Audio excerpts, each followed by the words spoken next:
Hey legends, you're listening to part 1 of a multi-part series with one of the world's best voice actors, the iconic Scott Brick. So in today's episode, we go deep into voicing the audiobooks for the original Sword of Shannara trilogy, so Terry Brooks's trilogy. We also explore Scott's work voicing the Dune series. Yes, he's that good that he got to work in that universe. And Scott also shares this incredible story and series of events that led to him voicing Ayn Rand's Atlas Shrugged. So without further ado, my name is Josh Liston. You're listening to My Old Hands, and today I'm very honoured to share with you Scott Brick.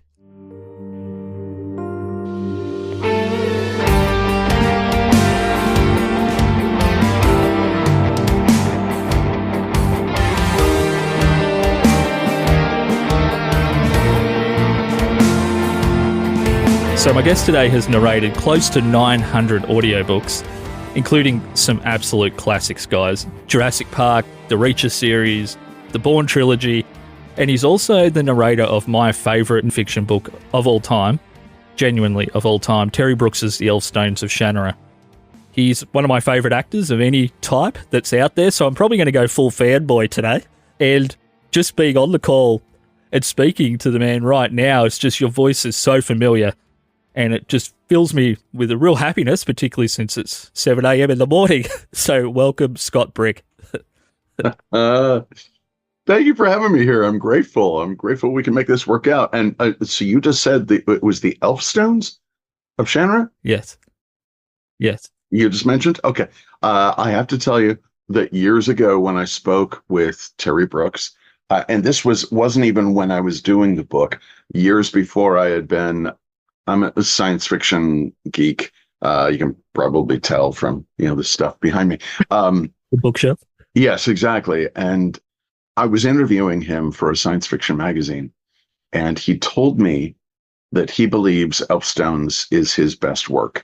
And it only happened because his editor, Lester Del Rey, who was legendary, that's where the Del Rey imprint came from. They named it after him. He was the last of the really strong, really great editors. And Terry had delivered the Sword of Shannara, and it took him 4 or 5 years to write the sequel because he was a practicing attorney at the time. And he turned it in, and Lester said, nope, start over. Page 1 rewrite. Don't fix it. Start over. And Terry is convinced that's why Elfstones was so good. And I have to say, having narrated them all, well, the first 4 anyway, 3 or 4, I completely agree. So anyway, long way of saying thank you for having me on. So. Well, thank you for sharing that story. I've almost got when you hear an incredible song and you've got little goosebumps going on, pretty much at goosebump level there. That book means so much to me. And I have read Terry's kind of book on writing and book on creativity. And he did mention a little bit of that story with Lester in there, but I didn't realize that it was a page 1 rewrite. I know that he did tell him, apparently, this is something magical, you just don't have it yet. I think if you go back and work more, there's something truly timeless in this, but I didn't realize that he just said, there's something there, but you got to start again. That's massive.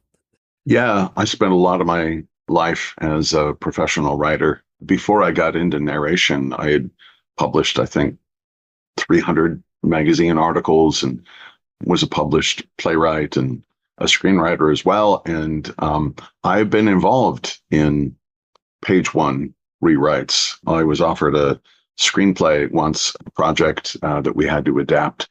And the big production company handed me their script, and I was like, oh my God, this is terrible. And they said, can you fix it? And I said, no, fixing is not the way to go. Page 1 rewrite. And that's difficult. It's daunting. But Terry Brooks was up to the task, and dude's a legend. So I'm not surprised that he managed to make Elfstones so brilliant. Agreed. So now that we're fully down, I guess, the Terry Brooks kind of rabbit hole there. Yes, exactly. I was hoping, Scott, we could cover off on maybe one of the biggest contentions in fantasy, and particularly since the television show. Is it Shannara or Shannara? Because Shannara feels real, but Shannara feels better to say. And obviously the show confused maybe and muddied the waters a little bit, but you would know, having spoken directly to him. How did you decide on Shannara? We have spoken about this on two different occasions. And it's been a long time since I've spoken to him. Well, no, I don't want to say in person. I've actually I met him in person once down at the San Diego Comic-Con, but over the phone, we spoke about it twice, once for the article and once while I was recording. And it's interesting because Terry is a linguist in the same way that Stephen R. Donaldson, he wrote my favorite books of all time, The Chronicles of Thomas Covenant, The Unbeliever. And both of them are linguists. And Terry said to me when I asked him the question, is it Shannara or is it Shannara? And I remember he said, well, there's two N's, aren't there? Which according to the rules of English speech, means that it's a soft A sound when you land on the N, as in shat rather than sha. Actually, I don't know if soft A is the best way to say that. And he said, it's Shannara. I don't understand why people make this assumption all the time. It's Shannara. It is well and clearly established. It is Shannara. I said, okay. 10 years go by and I get hired to narrate the books. And so I called him just to make sure that, I wasn't misremembering. He said, absolutely, it's Shannara. And then the movie comes out, or the series comes out, pardon me. The TV series comes out. And he and I had discussions about having your work converted to the big screen or the small screen. When we spoke about it most recently, he's like, it's no big deal. Early on, he was like, it is absolutely, definitely Shannara. But then the series comes out and they said Shannara, and he's like, meh. And I think at some point, the intellectual property, even though it remains your own, it remains the property of the creator. There is a certain amount of ownership with the fans as well. And I deal with this on the Dune series, originally by Frank Herbert and now by Brian Herbert and Kevin J. Anderson. There is a certain amount of ownership when the fans have lived with something for decades, 50 plus years in terms of Dune and 40 plus years in terms of Shannara. At some point, people start exerting ownership, and good for Terry because, he's not being a stickler about it. I think it's, whatever people want. Well, my only concern is that when people discover the books from the series, that they wonder, who the hell's this guy, Scott Brick, and why the hell is he pronouncing it wrong? It's why I bring up the question, because, I had discovered the books before the series, but as soon as I heard Manu Bennett, who played Alanon, and Ivana Bequero, who played Eritrea, the way that they say Shannara is just so beautiful. I'm like, oh, they've just changed a little bit of how this all works in people's minds, and there might be a clash if they ever were to hear the audiobooks just for a second. They might be thinking, oh, that's not right. But then my wife and I, Suzanne Elise Freeman, she's a narrator as well. And she had never met Kevin J. Anderson, who's one of the co-authors of the Dune franchise now, has been for 20 plus years. We met up at a convention about an hour away from us. He was appearing, and so we drove down to, I think it was Easter weekend. It was Easter Sunday, as a matter of fact, and we wound up going to dinner, and we were catching up on our thoughts about the Dune movie, and pronunciations came up. And I'm probably, I don't know, I don't want to sound too highfalutin about this, but I'm the official curator of Dune pronunciations. I have an audio glossary that I've been compiling and curating for over 20 years now. Like an audio lexicon. Exactly. The audio glossary is its official title. That's brilliant. And we talked about because that was shared. Of course, I always share that with Brian and Kevin, and to my knowledge, I don't know this for certain, but apparently Brian shared the glossary with Denis, the director of the film, and most of the time they used the pronunciations as Frank Herbert had done them, but occasionally they changed them. A major character, Zendaya, I never know how to pronounce that, pronounce her name, and I apologize for not getting it right, but she plays the character Chani, Chani. Frank Herbert, you can hear his voice saying Chani, hard A, Chani, Chani. But it's an Arabic culture. And in the Arabic languages, a hard A sound is very rare. And the Fremen are an Arabic culture, and they chose to say Chani. So I mentioned this, and Kevin said, yeah, I have to be honest, whenever Brian and I are talking about that character, we always say Chani. I said, well, Frank said Chani, so I have always said Chani in the audiobooks. And he had forgotten that. He went, oh my God, that's right.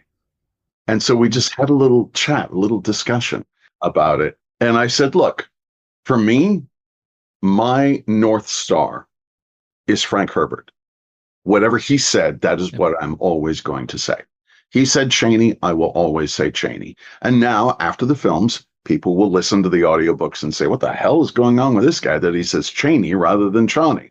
Yeah. You know, and it's the same thing with Shannara. My North Star is Terry Brooks in that case. And Terry has always said Shannara until recently. And so that's why I did it the way I did. And, you know, if people want to point fingers and say I made a mistake, whatever. I just love, Scott, that you care so much about that stuff. And obviously it's your work and it's your legacy, and you're dealing with properties that have generational legacy as well, and generations of fans. You have to care, but it means that little bit more that you've even considered that, even if you fell on the other side of the conversation where you're like, well, this is the momentum behind how you say that particular name, let's just go with that. The fact it's actually been thought about and discussed is, I mean, that's real insight to a fan of fantasy. I mean, you don't normally get to even know that that's been thought about from my side. I appreciate it. Thank you. But the fact of the matter is, you and I are the same. I am a fan. I was a fan of the. Well, okay, I was a junior in high school when the Sword of Shannara came out, which is how I referred to it at the time. Yes, I called it the Sword of Shannara, and that's when I read it, and you know that's how I had it in my head. But then Terry told me personally it's Shannara, and I'm like, great, then off we go. That's where we aim from now on. And it was the same thing with Dune. I will never forget that Christmas season when the David Lynch film came out. The same Christmas season when the film 2010 came out, and they were both spectacular failures, but legendary films. And in the film, they said the Baron, the Atreides enemy, was House Harkonnen, as they said in that film. And so, of course, I took my cue from that because I had never heard it spoken aloud. But then years go by and I hear the recordings that you can find on YouTube. Frank Herbert read selections from a number of Dune novels. They were recorded for Cadman Records. And if anybody wants to do a Google, a YouTube. I'll link them up in the show notes. Yeah. Cadman is spelled Caedmon. And there were things from the original Dune, I want to say from Children of Dune. I'm pretty sure he did things as late as God Emperor of Dune. And again, these were chapters, you know, selections of not the entire novels, but you can hear him say these names aloud. And Frank always said Harkonnen rather than Harkonnen. And he shared his pronunciations with David Lynch. He was the technical advisor on that first film. And for whatever reason, David, whom I have immense respect for, not just for Dune, but for Twin Peaks, dear God, huge fan, but they ignored what he wanted. I can't. I can't ignore what No. the author wants. So to me, again, that will always be my North Star. I guess there's just a pull, particularly in fantasy, to maybe say things, particularly in your own mind, with the most high concept interpretation all the time. And Harkonnen has just something that just in and of itself sounds, quote unquote, more fantasy. It sounds more aggressive. It does. It sounds like they're a warrior race or something. The Harkonnens are a warrior species, right? Yeah. But Frank was making a point in his original novel that planets were populated. They were populated by individual countries from Earth, right? One planet might have been populated by the Soviet Union. Or the Russians, what have you. Another might have been populated by America. Arrakis was clearly populated by the Arabic culture, and they were slaves. And the way the Fremen, Fremen, that comes from the term the free men of Arrakis. They had been enslaved. They escaped to Arrakis. They were the freemen of Arrakis, and then ultimately was shortened to the Fremen of Arrakis. Well, the same thing happened. It was the Harkonnens were Norwegians who went out into space and populated, various colonies. And so that's what we did when Brian and I were coming up with pronunciations. Basically, we looked at the rules for each culture's language. Germans pronounce IE one way and EI a different way. And the same thing with American English, I before E, except after C. There are these certain ways, these certain, essentially, I don't know if you'd call it a law, but a notion that each individual culture has for its language. And it was the same thing in Norwegian. It was like, well, it would be Harkonnen.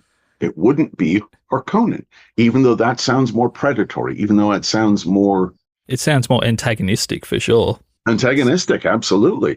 And yet, we're trying to be as faithful as we can to the original source material, the original source language.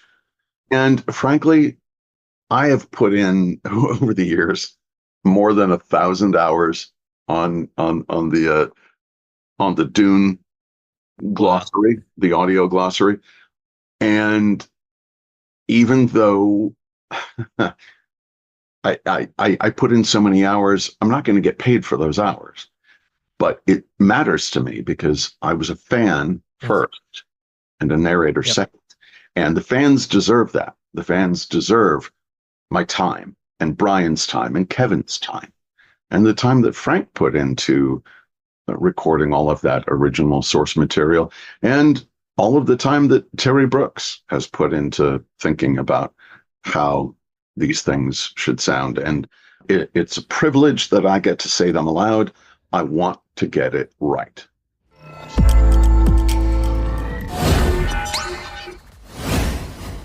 I just wanted to talk about, you've narrated all of these fantastic books and your body of work is varied and vast. So I've only heard a percentage of what you've narrated over the years.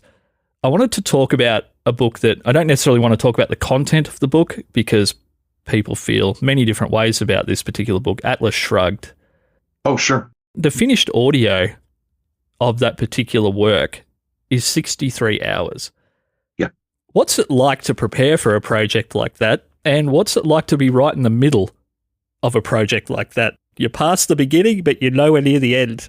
I want to know what's that like, because 63 hours, that's up near Shantaram. There's all of these epic, huge, long books, and that's one of them.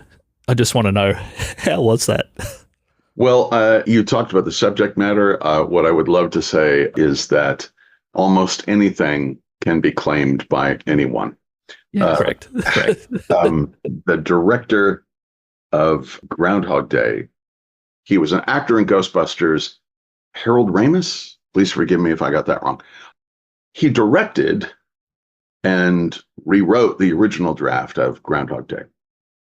He said that his film was claimed as the ultimate Christian allegory, the ultimate Jewish allegory, the ultimate Buddhist allegory.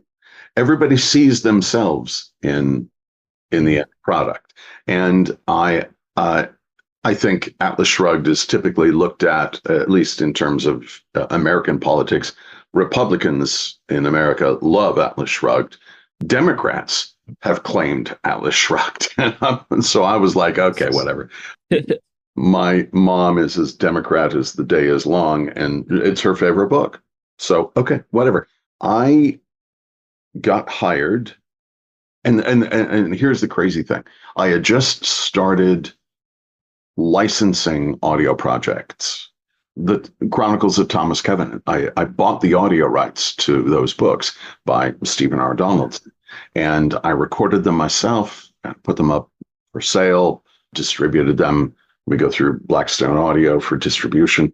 And my girlfriend at the time, her name was Wendy, and she said, you should go after Atlas Shrugged. It's my favorite book. And I was like, honey, come on. They're not going to give me Atlas Shrugged. That would have been bought up years ago. Nobody is going to trust some upstart like me with Atlas Shrugged. Nobody's going to ask me to record Atlas Shrugged. It must have been done years ago. The next morning, I got an email saying, do you want to record Atlas Shrugged? And so immediately I was like, ooh, it's the power of suggestion. Honey, nobody's going to ever offer me $1 million tax-free, right? It's like... Yeah, that would work out. yeah. Well, not as well as Atlas Shrugged did, but... No. So I'm working on the book, and it's, as you said, 63 hours, essentially 3 20-hour chunks, and it's the book is separated into 3 parts. I finished part 1 as 400 pages into the book. I'm 19 finished hours into the project, and I sent her off to the publisher, and I said, you probably don't want me to wait until I'm done to send this off to you. I mean, you can start editing this, and hopefully by the time you're done editing this, I can get part 2 done. I get an email from the publisher saying, hey, how far have you gotten? Please don't continue if you're still working. And I was like, what? I haven't gotten any further. Here you go. And they said, yeah, hit the pause button. Don't keep going.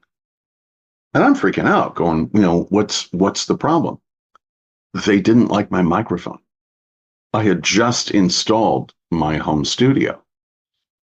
And this is one of the first books that I did in it.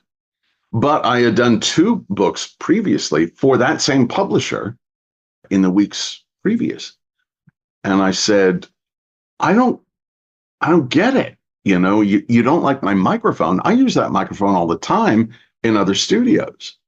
And they said, yeah, but those studios are bigger. Your home studio is small. And the sound bounce, just the way it picks up, it's a directional microphone. There's yada, yada, yada. There's a whole lot of technical stuff. But they're like, it doesn't sound as good in a small space that's essentially the size of a closet versus a place that's 20 feet wide. And I said, but I just delivered 2 books to you last week. And those were fine. And their response, I'll never forget it. They said, yeah, sure. But what sounded okay on the Vampire Detective series isn't going to be good enough for Ayn Rand. Right. And they bought me a new microphone. They sent out a professional, Bob Dion, God rest his soul. He since passed away, died from ALS. He came out, he tuned up my studio. He put in the new mic. He set it, all the settings to my voice. They paid me for the 19 hours that I had already done. And they said, start over. Again, page 1 rewrite. So that 63-hour book, 63 finished hours, that was 82 finished hours on my end. Just for context, Scott, for people who obviously really can't conceptualize what goes into a finished hour. How much Sure. performance time would a finished hour generally have taken you at that point in your career? And obviously that can depend on the complexity of the language and the sentence structure, but if you were just to approximate for each finished hour of Atlas Shrugged, how much recording were you doing? It's usually a 2-to-1 ratio. It takes you 2 hours to do one completed hour, 2 studio hours to do one finished hour, because there's a lot of mistakes that you make, stumbles, what have you.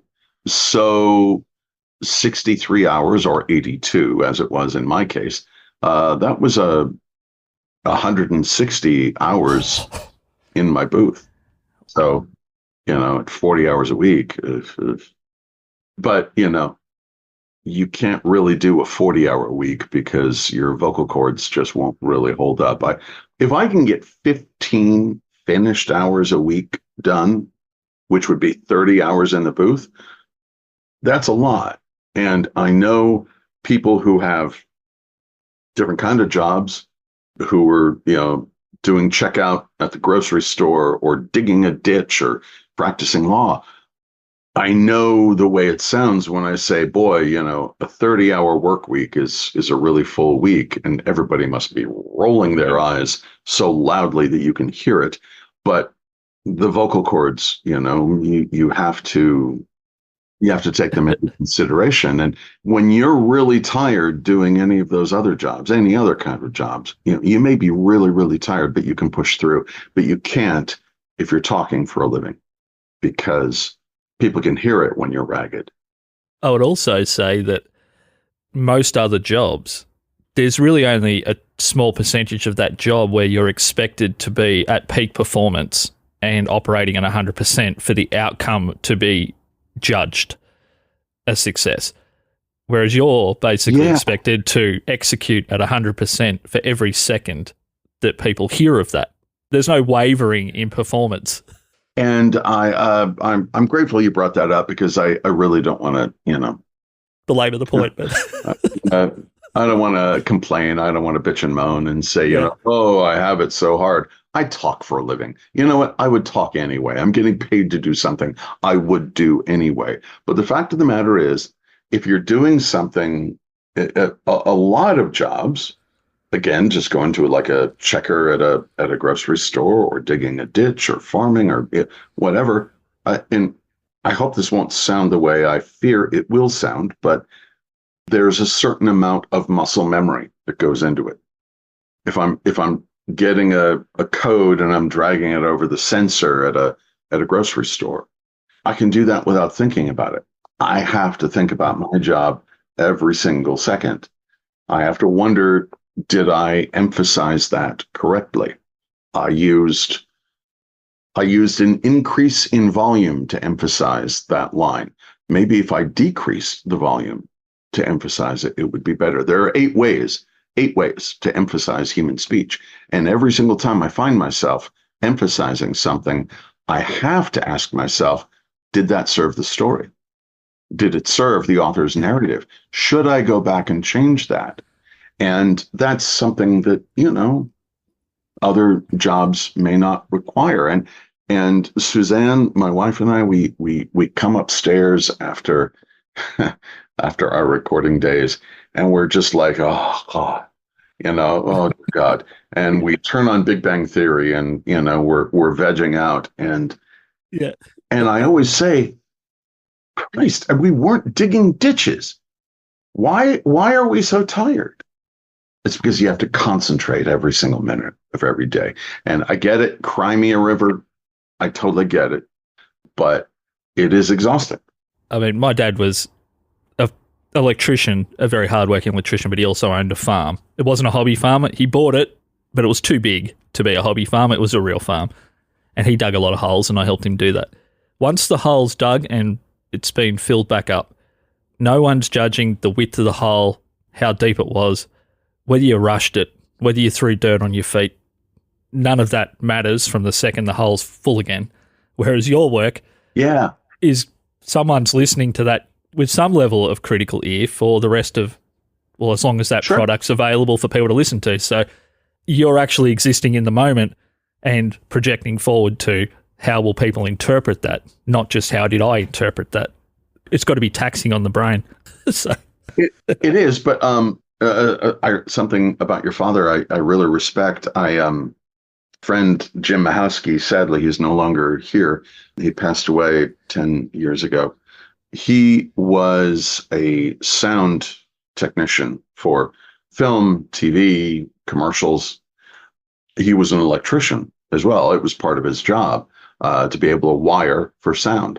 And every time I got a new place, if I moved into a new apartment or I bought this house and Jim came over and he wired it for sound. And I remember at one point he's turning off circuit breakers and he's using a tester to find out if electricity is running through something. And I said, "What is that like, working with electricity?" He said, "It's kind of like working on an aircraft carrier. You know that if you're standing here, you're fine. But if you step 1 foot that way or 1 foot that way or forward or backward, your head can be taken off at any moment. It's electricity. If you don't respect it, it will kill you." And I never forgotten that. And again, I don't want to sound highfalutin, but I try to apply that to my work, because if I don't make it understandable for the listener, it will be forever unintelligible. And I don't live in a high pressure environment like they do, where their lives are at risk, an electrician or somebody or a surgeon or somebody on the deck of an aircraft carrier. And yet I try to apply the same care and focus to the work that I do. that's amazing.